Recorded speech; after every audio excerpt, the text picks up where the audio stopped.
Now, the ongoing schools data verification has unearthed ghost learners, with the Ministry of Education predicting that the total number of learners in the country could drop by up to 10%. Basic Education Principal Secretary Julius Bitok says the exercise could also result in a considerable decrease in the number of schools. The process has so far verified data for 20,000 schools and led to the disbursement of capitation to the same. Brenda Wanga reports on the persistent challenges in schools' capitation. 4 weeks into the final term in the school calendar, and some schools across the country are yet to get their capitation, both at primary, junior and secondary schools. The impact of these delays in capitation are crippling activities. A school head who spoke anonymously to Citizen TV says the situation is dire. Wengine kama yule ambaye anafaa alete mchele, maharagwe, wamekataa katakata. Wanasema ya kwamba lazima walipwe sababu pesa ni nyingi, bado hatujawalipa. The release of funds to school for this term and beyond has been tied to the verification of schools' profile, management, enrollment numbers, and bank account details. An exercise that has been ongoing since the start of the term.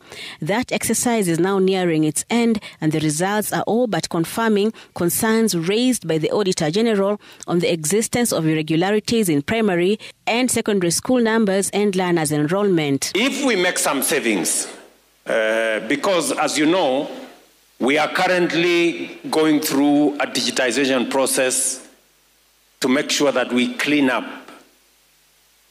We are informed that there are ghost schools, there are ghost students, there is a ghost everywhere. So we have agreed that we need to remove the ghosts. The PS for Basic Education now says the process has uncovered some of these ghosts. We are expecting a huge reduction in the number of students by about 5 to 10%. And we're also expecting a huge reduction in the number of schools. I won't tell you the percentage right now, but we're expecting a reduction even in the number of schools. So we are expecting really results that is going to really impact on the resources we are sending to our schools. And it's going to affect everything else, including even the teachers posted. The government says the exercise, which is expected to conclude by Friday this week, had been briefly affected by internet supply disruption over the weekend.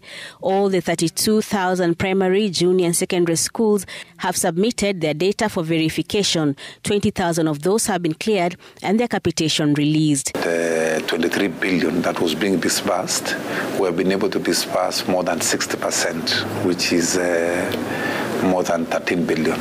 So far has gone out there. So, and the process is going on. Even as we speak right now, the process of disbursement is continuous. We have teams which are verifying. The government has in the past confirmed that it is not meeting the full capitation amount for learners.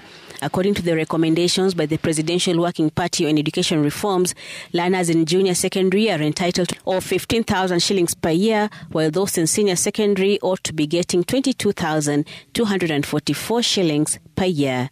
Brenda Wanga, Citizen TV.